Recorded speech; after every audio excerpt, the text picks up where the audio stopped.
I loved learning it. I was able to learn Excel in 2 weeks because I just practiced every single day. Right. I broke it down into three sections of just kind of how to scrub data, how to organize data, because that was a big part of what I was doing. Yeah. And I learned that. And then I just continued to evolve. Operations was what you always thought it was, kind of more of the tactical approach to businesses. There Okay. wasn't many salespeople in operations. It was Yeah. just you had to have a years of operation work to get into operations.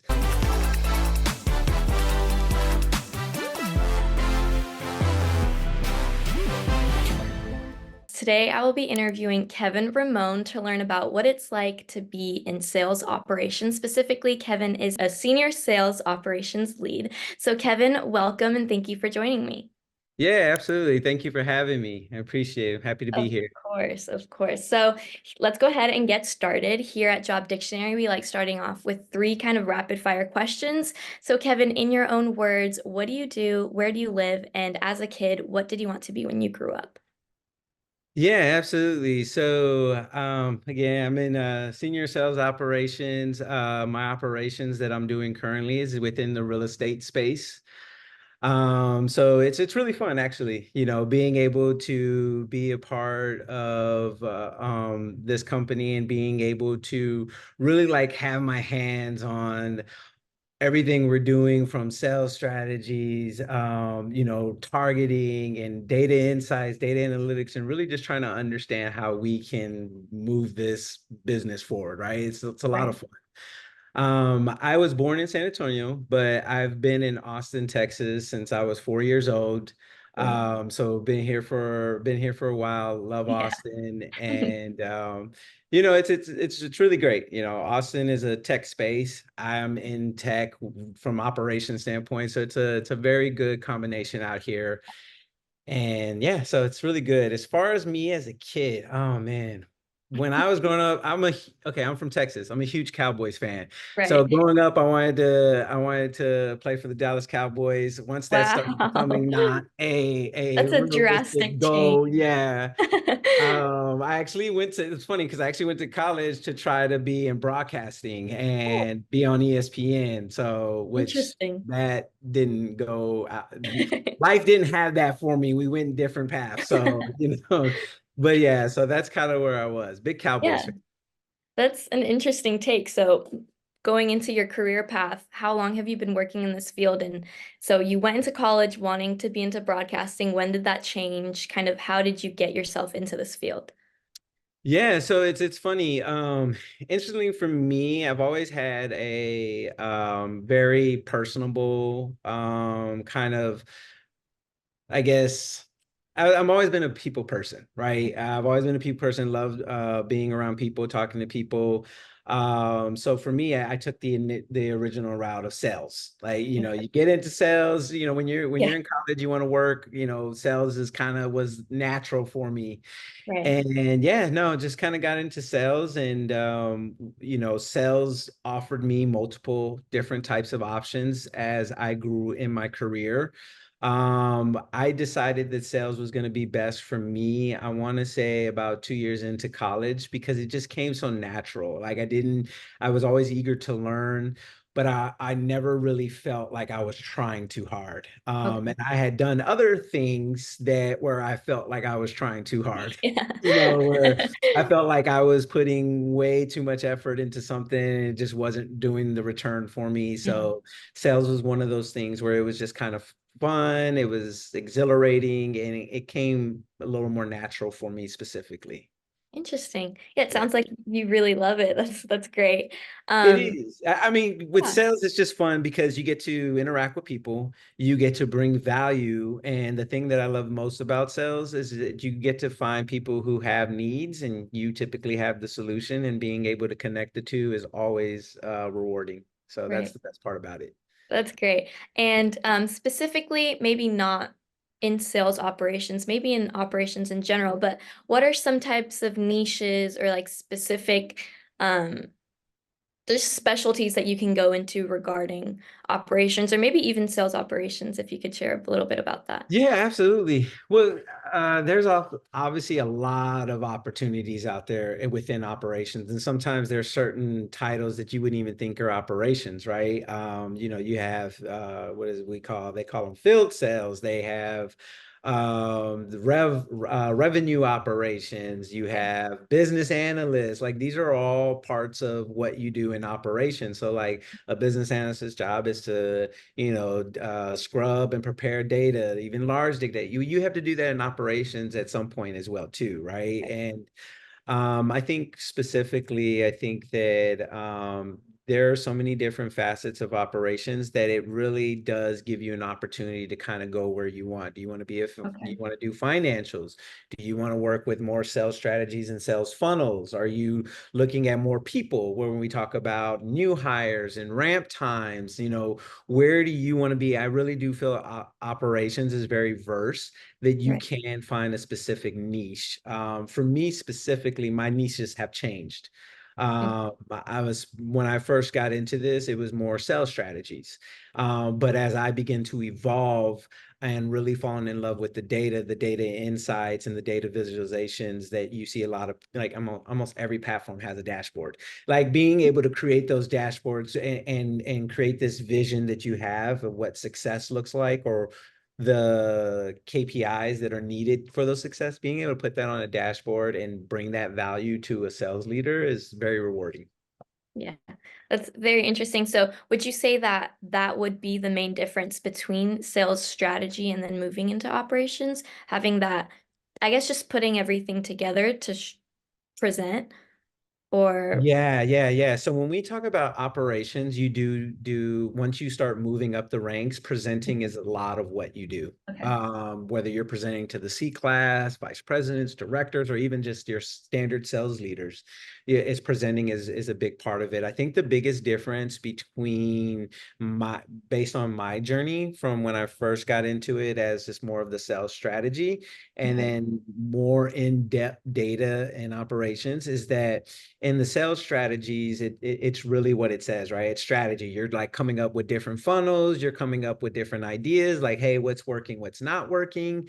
And then the operational side, when you start getting more of a higher level, then it starts becoming where you're deciding based on the data what we should be doing for sales. So okay, now it's kind of like a reverse engineer where it's like, okay, hey, we're going to figure out the data. What is the data telling us? What are the market trends? What's working? What's not working? Now let's go ahead and devise a plan, and then we push it down to the sales strategy and sales enablement. And I okay, think that's kind of the tier difference based on my personal experiences that okay. I've seen. Okay, yeah, thank you for clarifying that. I know that sometimes people just really don't know the difference, so that was nice to hear.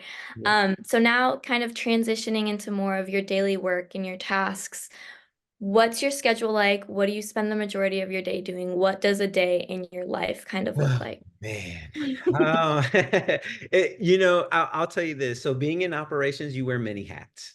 Okay. It's so funny. You could be sales enablement of operations, operation analyst, sales strategist, operation. All of those niches that I mentioned to you, they all wear hats. It's not Okay. just one, you're not titled one thing. Maybe you get lucky and you're the business analyst, but at the end of the day, you wear many hats. You're always evolving. I think specifically for me, I have to take on a lot. So in order to deliver tactical strategies to understand the bottlenecks within the business and also to be able to understand what data I need to look at to Right. solve a specific problem, to be able to do those things, I have to be on many calls. Okay. So, from about 9 to 11, man, I would say to about 9 to 11, I'm on sales calls. I'm on Okay. individual sales teams calls, leader calls, and then I have to do my cross-functional work where Mm. now I'm going to spend time talking to marketing. I'm going to be looking in the channel and determining, hey, we had low numbers this last month. What's working? What are some of the issues? hey, this particular workflow is not working, kind of explain to me what's going on. So it's a lot of research and development, for the first part of the day. And then the last part of the day is really just rounding out what you're doing, putting together a to-do list of things you need to get done over the next 24 hours, starting what you can, answering your emails, and Okay. really just I personally, because I'm a hybrid of operations and that sales aspect, kind of more like in a sense, like a liaison. I have to go in and have these conversations and go talk to salespeople face to face. Hey, how's it going? What's working? How can I help? I think the thing when you get into operations, you think about like how you can make a difference. You like solving problems. That's like the least amount of time you have for. You don't have time to really solve problems. And this is what I mean by that. I mean, if there's an issue within a big organization that's not really affecting the bottom line, you don't really get to go and dive into and try to enhance that. You have to just stick with everything else that's going on. So prioritizing is a big part of my responsibility that I have to carry every day. I think is a real critical component to as you grow up in the ranks of operations, you really have to know how to prioritize because if you don't take control of your schedule, Okay. you can get so consumed by trying to just because you're asked to do so much, you can get consumed by that. So a good operational person or operational leader knows how to prioritize and really knows how to command and take control of their day. It's something I had to learn the hard way. Yeah. Okay, so kind of building off of that, are you able to work flexible hours or even remote hours, or do you have to be in the office every day? What does that Right. look like? So that's really, and this is the honest truth. That is solely going to be based off of who you go to and who you get hired. Okay. Because for the longest time, I was all remote. Never Okay. did I had to go in. Now Okay. I would, because I'm close, I would go in a couple of times a week, but that goes back to me being a people person, being around people, talk to them was fun. But yeah, it really is going to be depending on who you work for and what the Right. leader requires from you. Right. And so we kind of talked about being a people's person, problem solving, but what are some other topics or ideas that people would have to be interested in order to enjoy being in sales operations or advancing in this career? Yeah, you gotta love the data. You have to love to deal with complex problems in an Excel sheet. If you can open up an Excel sheet and have fun, well, actually, I'll take that back because that's something who's really knows what they're doing. Let's just say you're just now getting into it and you're just learning Excel. You really just have to have an exciting or enthusiastic approach to just dealing with the data because you're always going to have data no matter what you do in operations, even if you're sales focused, portion of your business is going to be doing that. And oftentimes the challenges are going to come from the data Right.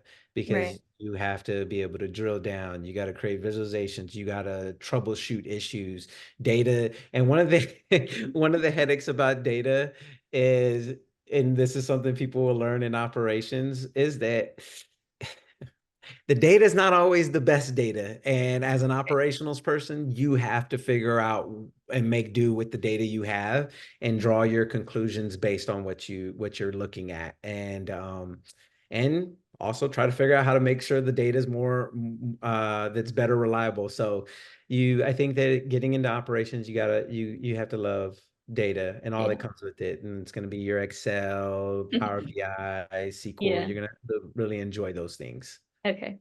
And kind of building off of that, or I guess not really, but could you tell us a little bit about your background? We kind of talked about that at the beginning, but in terms of sales operations, what does one have to study, or are there any like certain degrees or certifications that are truly required to get into sales operations? Yeah, so this is probably going to be my favorite question out of this whole interview.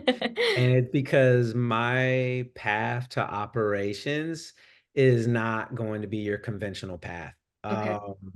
So knowledge of Excel, and there was no knowledge of SQL. Just Excel in itself was really just based on what you learned through college and the little things I've done along the way.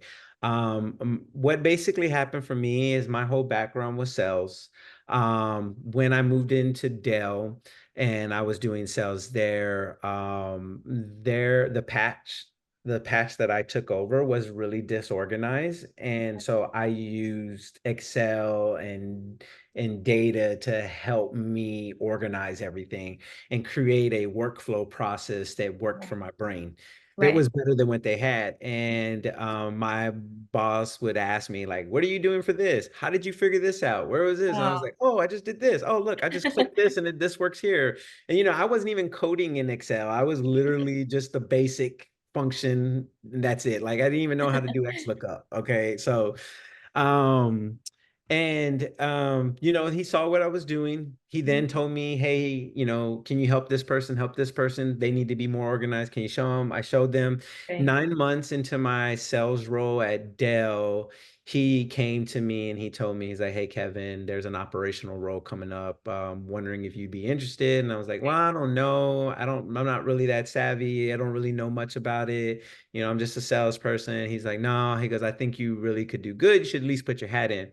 Put my hat into it. It wound up being a hybrid of Okay. sales and operations, where it was 60% operations and doing the data work and 40% sales. And so that's how they hooked me into it. I was like, oh, Yeah. okay. Like, oh, and if you want to do this job, this is a great start. And I was like, oh, okay, I'll do it. Then I get in there and then I get slammed with all of the operational work, Mm. and I think I mentioned this to you before, where it was just like I was just like an overload. I was like, "What am I doing? Why Yeah. did I sign up for this? I'm no good." And long story short, I always enjoyed Excel. I had fun playing with it and learning it. Lucky for me, I got this promotion in the era of YouTube. So I Right. was YouTube University. I learned everything that I could. I dove into it, but I loved learning it. And I was able to learn Excel in 2 weeks, because I just practiced every single day. Right. I broke it down into 3 sections of just kind of how to scrub data, how to organize data, because that was a big part of what I was doing. Yeah. And I learned that. And then I just continue to evolve. And I think in operations, and even if you're not doing operations, you're just doing, and you go into any field with data, you're going to always be learning. So if you have a palate or an appetite to learn, I think you can really make a name for yourself. And That's so my amazing. journey came by being given an opportunity. Right. But me being able to, and this is where I think things really go well together. Operations was what you always thought it was. It was kind of more of the tactical approach to businesses. There Okay. wasn't many salespeople in operations. It was Yeah. just you had to have a years of operation work to get into operations. Me getting an opportunity, what I learned was I had a very different viewpoint of other people, or I'm sorry, not other people, of what we were looking at from sales. Okay. So Okay. when they would look at data and they would see specific things, I saw something completely different because Wow. I'm looking from a sales perspective. Right. My mindset was more about how are we affecting the bottom line versus just what we closed last month. I don't care what we closed last month. I need to see, how low, what wasn't closing. I want to know, where are we struggling at? Like, why is this not working? Why is this not working? And Right. by the way, if you get into operations, if you're not asking questions, you're doing the job wrong. You got to ask many questions as you can. There's a Okay. lot of why. It's like the little kid when he asks his mom, Mom, you want to do this? Why? Because Why? why? Yeah. Because that's operations. It's like it is. They'll be like, oh, well, we want to be able to know what we closed last year. Why? Why? Why do Yeah. you why is that important to you? Oh, because I'm looking to see our top clients. Okay. Why? Why are the top client? Why are you targeting top clients? What do you really have to ask those Have to questions? ask So that why. was my path. It was unique, but it really gave me a competitive edge because Yeah. the way I thought about sales and knew what sales was, I brought that over into Right. operations and really made a way for myself. Yeah. No, that's amazing. I love that you were able to experience that and that was such a great like experience for you, like meshing the two together. Just because nowadays, like it's not really common, like getting people that don't have a traditional background. And I feel like that's Right. really important because you do get new perspectives like you talked about. Yeah. Yeah, And, that's it's so funny. I've worked with data analysts and data scientists, and mm, one of the things that I know about them is they're like I was kind of telling you, the data, it's like toys for them. They're like little kids with toys, and they'll you if I give them a data set and say, "Hey, these are some of the things I'm looking for," they'll spend all day and right. they'll have fun. The issue is that you do need someone who can be like, "Hey, look, these are some specific things we're looking at. We don't want general data points. We need specific data points." And so it really taught me that I have value Yeah. understanding sales. So if anyone's in sales and thinks that they can do this because they may see a trajectory of AI and operations, I definitely say do it. Definitely do it, Okay. because I think you can really pave a way for yourself. Plus, not only that, operations is it's all salary. You don't have quotas hanging over your head. And if you're Right. kind of tired of that and think that this is something you can do, I'll be a testament. You can do it. You may have to learn. There may be a learning curve, but at the end of the day, YouTube's out there. There's free Right. classes everywhere. If you're with the company, you probably have Microsoft training classes. You'll knock it out easily. 3 weeks, you'll be ramped up. Yeah, there's always things online for you to learn from. That's what I love about 100%. nowadays. Yeah. And I don't Um, mind sharing with you some of the free things that I use to learn so that yeah. you can look at that. So that if anyone wants to start learning, the free Okay. classes and stuff that I got into were super Okay. helpful. So building off of that, we've talked about Excel, Power BI, I Yeah. believe, data Yeah. analytics. What other tools or technologies do you use all the time? Yeah, so right now I use Power Automated in Microsoft, Okay. use SQL, also Python because you have to write specific code, the DAX language, which is a language in Power BI, which is a little bit more easier. It's kind of like um, it's not that easy, but it's easy in the sense like it's chat GBT. Like as long Okay. as you put in specific codings, you can tell it like, hey, I'm looking for year over year growth Right. over this data point and this data point, and I need anything that was greater or less than, and it pulls it for you. And it's way easier than writing specific code in Excel. So the Okay. DAX language is really good. I've had to learn Tableau lately, which is similar to Power BI. The Tableau, I would say, if I had to learn everything again, I'd probably start with Tableau Okay. first. Okay.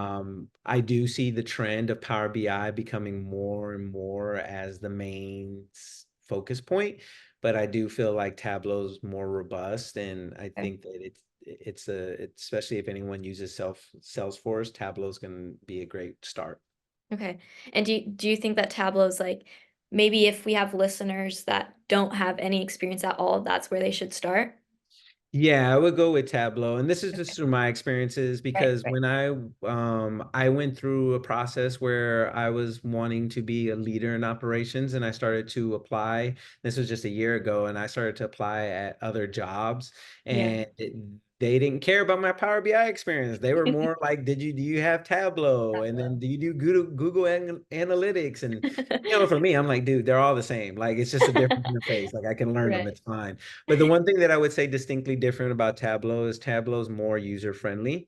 Okay. And I think that that's a really good start point because I feel like if you could do Tableau and learn that one, and then you go to Power BI, I really feel like that transition would be a little smoother. Okay. Okay. Great. Thank you. And with all of this, how do you stay updated with the developments in your field? Absolutely. So I'm sure everyone's aware of AI, Right. and all that goes on with that. Such a buzzword in every industry, no matter what Yeah. industry you're in. But I think right now, when it comes to market trends and just really trying to stay ahead of the curve, I do oftentimes are on LinkedIn and I put in keywords like Excel, Power BI, to get an understanding of what are some new features that are happening. Because at the end of the day, it's important for you to stay on top of those things because think of it like this, things are getting easier to do. Like, I mean, Right. ChatGPT can write you source code. Like you Yeah. couldn't even like that would never existed, right? But Yeah. to go beyond that, when it comes to Excel, Excel is evolving now and using a lot of different things. So there are different functions in Excel today that basically cut down your work in half from what it was maybe 2 years ago or even Okay. a year ago, Okay. right? So I do try to stay on top of that so I can work smarter and not Right. harder. And I'm always looking for shortcuts and things that are being created and staying Yeah. on top of those. Yeah. AI is something I'm having to learn now. As far as that's also writing code to, again, look at me. I didn't know code 4 years ago.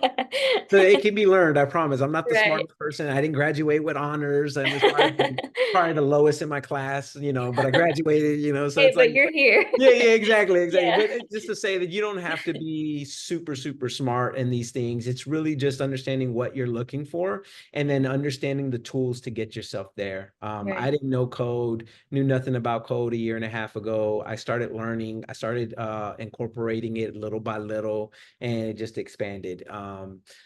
So with AI, I'm in that phase again where I'm having to learn AI. I'm having to learn, to have responses to be automated to, because when you start getting into things, you start learning automation workflows, like where each thing triggers another Okay. step, and I'm having to build those things out from scratch. So to create more of a sales enablement process, again, using operations and our background to streamline some of the minute tasks that we see today on the job. And it's my job to make it easier. Right.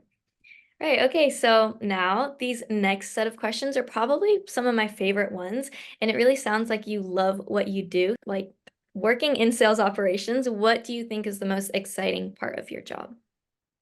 Oh man, it's a 1-2 part, man. I think the fun part of my job is when someone brings me data and says, "Hey, Kevin, we're don't look like we're gonna hit our number this quarter. What do we need to do to get there, and why are we not getting there?" And I'm gonna tell Right. you why that's so fun, because I get to figure that out. I get to work with amazing people to help me figure it out. And then once we figure it out, then we have to go and present it to sales leadership. So you're given opportunities to get a bigger audience to look at you, Okay. to basically open up doors for opportunities for Hmm. you to continue to expand your career. You get those opportunities a lot, right? Okay. And in some fields you don't always get those opportunities. Yeah. And then the second part is problem solving. It's Yeah. I loved Clue growing up. I love Google. So where you gotta who did it and with what weapon and Right. why. That's Right. basically what this field does, is you have to solve problems. Like, why is it not working? Okay, what are we doing to draw? What are those drivers? What are our current pillars? Like all Right. those things. So it's those are the probably the two funnest aspects. Right. And so now on the flip side, what are parts of the job that are maybe just harder, emotionally challenging, or just maybe not so fun? Yes, it would be the calls. Okay. I oftentimes tell my leadership, like, how am I supposed to work if I'm on calls 6 hours a day? Yeah. Hey, where do I have time to work? And then you have me with deadlines, and you're telling me that I need to have this out by Friday, but I've been on Yeah. call since Wednesday, since Monday, and it's like, so that's the kind of drawback that I Yeah. think it is, because it's all relevant, but you really sometimes have to block your calendar. You have to put your foot down. You really have to take ownership of your day. And I think that's a challenge, especially as you move up the ranks in operations. That's a challenge that you're always going to face. Okay. And now kind of going off on the same idea. So what do people overestimate about this profession, and then what do people underestimate about the job? Yeah, no, it's a great question. I want to say the things that people overestimate in this job is that it's too technical. And I, there are some roles that are very technical. Like, I would say revenue of operations is very technical, Okay. because it's a lot to do with the numbers Yeah. specific. And um, if you don't have any experience with financial modeling, it can be very challenging. Um, but outside of that spectrum, it's not as technical as people think like, oh, I need to be writing code. Oh, I need to be a Right. master in Excel. You really don't. You just need to know what, if they have you preparing data and organizing data, then that's all you really need to know to get the job done. So Okay. I sometimes feel like they think it's too technical and it's not. Even some roles, and I've seen some job descriptions, I'm like, what? I don't even know if I could do all this. And then I go digging through it and I'm like, oh, those are just fancy words. Like that's not hard. Right. Like okay, visualization board. That's easy. I'll just create the tables and then upload the data. Super easy. And then I think the thing that's underestimated is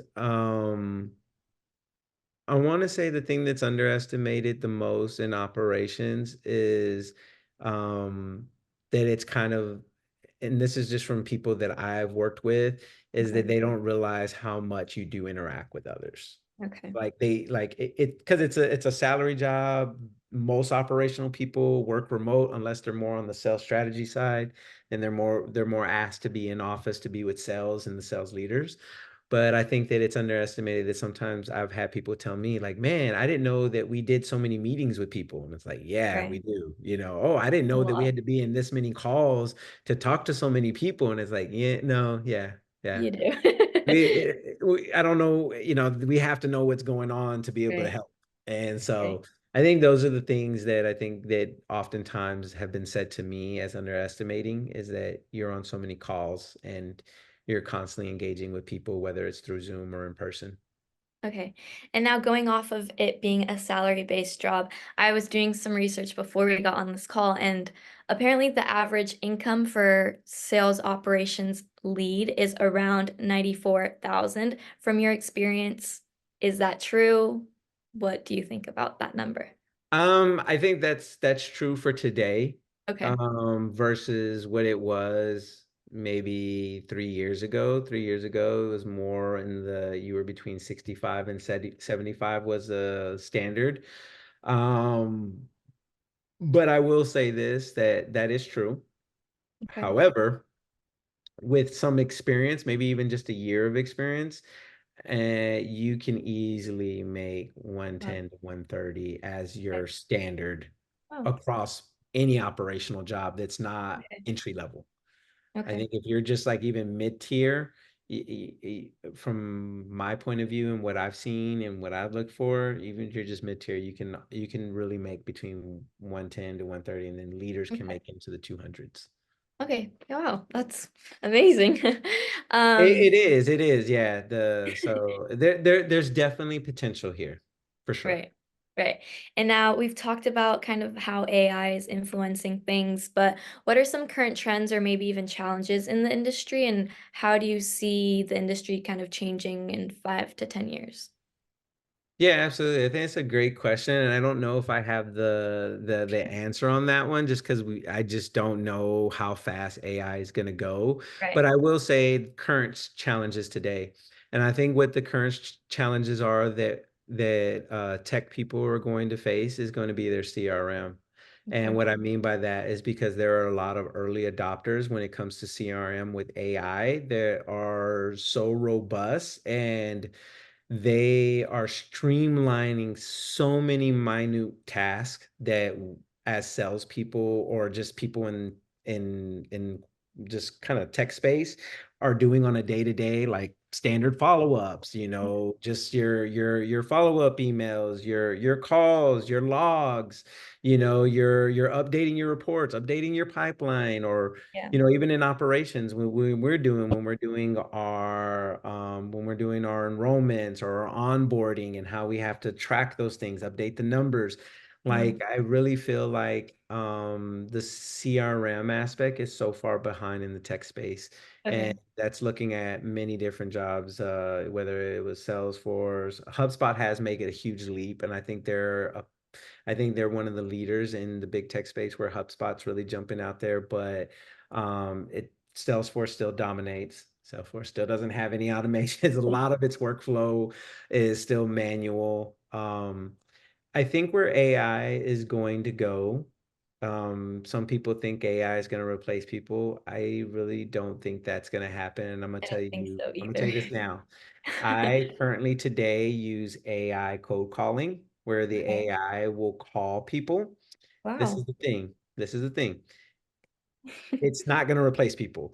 It Okay. does get the job done of, kind of vetting things out for you, Yeah, but you still need human interaction. You I still agree. need human contacting, and you still need that human element to Yeah. really get deals across the finish line. Yeah. 5 years from now, who knows? Maybe AI will be able to have the full set of conversations all the way up until the end, right? Who knows? But Maybe. yeah, who knows? It evolves very well. But I think in the Yeah. future, I think AI in any industry, I think 5 years from now, it should replace all minute tasks, Okay. Yeah. email follow-ups, updating pipelines, Yeah. data updates, standard data cleans. I think it's gonna do all Yeah. those things. Yeah. Personally, like I think that AI should be just used more as a tool, just like you said, to kind of get rid of the minute tasks, but not necessarily replace. I like that perspective. That was good. Yeah, no, it shouldn't. I think because if you think about it like from a sales, so me being on the operational side or sales operations for Yeah. this real estate company, what we're looking at is that we have people who have to make, 100 calls, 200 calls a day, right? Right. And it's a lot of no, no, no, no, no, no's, and then Right. maybe a yes or two, and it really like drains them. It's like, okay, well, Yeah. let's incorporate AI and then let AI get all the no's. And Yeah. whenever we get yeses and they come to you, you'll then vet them from that point, and then we'll just consider those. This is like one aspect of our funnel. And so Yeah. yeah, I really do feel like it does serve a purpose of just those minute tasks that can burn someone out. Right. Yeah, I think that's a great perspective. So now moving on, we kind of want to give our listeners some advice on how to get into this career, and what better advice to get than from a professional. So, Kevin, what do you recommend that candidates interested in this job do to kind of set themselves apart from others? Yeah, yeah. I think that if some knowing what I know today, I think someone who's Excel proficient and someone who does have whether it's BI or Tableau experience and Okay. I will say this real quick, guys. Guys, if y'all are coming from college and y'all don't have a job where you use BI, you literally can create dashboards, put them in GitHub, and you can share that link with people to show what you're doing. And it Oh, could go a long way. I created a dashboard because I like football. So I did fantasy football. So I right. created a dashboard of who basically using data points to understand who I can start, who I can't start, and Oh, probabilities and right. kind of using the trends of which kind of basically is already available to us, but I put it in this so it could be tailored to Okay. me. I put it on Right. GitHub and I would share that with people so people could see that Oh, I know what I'm doing. right. And so I would recommend that. I think if you're going to get into this position and you already know Excel, I think you're ahead for entry level. I think that being able to learn a little bit of Power BI, playing or Tableau, playing with those dashboards, creating those visualizations, I think that will put you well ahead any entry level person when you get in, because this is what entry level people are going to learn when they get there. Okay. Okay. And now, if someone wants to make a pivot into this career from another one, what is the fastest way that you think they can get their foot in the door? And also, like you mentioned before, what are some courses, books, or programs that they can maybe look into? Yeah, so I would say that if someone wanted to pivot and get into operations, depending on where you're coming from, I will just stick to where I came from. As far as sales, if you're going to pivot from sales into operations, the best advice I can give you is stay true to your sales mindset, set your sales ideas, because that experience, and then when you tap into the data side, you're going to have so much value. Yeah. You're going to be able to really drive business decisions. You're going to really be able to give high level overview of what's important, what's not. And most importantly, you're going to be able to relate to those sales leaders that you have to talk to. So definitely, if you go into an interview and you don't have a lot of the technical aspects of it, the technical aspect you can learn. I'm a big person about like, Yeah. don't ever let something you can learn stop you from doing something. Yeah. Learning Excel, you can learn Excel I promise you, you can learn. If I can learn Excel, you can learn Excel. And if you just take that and take your sales mindset and you really heighten those characteristics in an interview, you definitely can get a job. I assure you that. Great. And some books and courses that you think. Yes, yes, yes. So, obviously I don't know this woman. She doesn't know me. Her name is Lilian San. I can share her link with you guys. Okay. She has some of the best teachings when it comes to Excel and Power BI.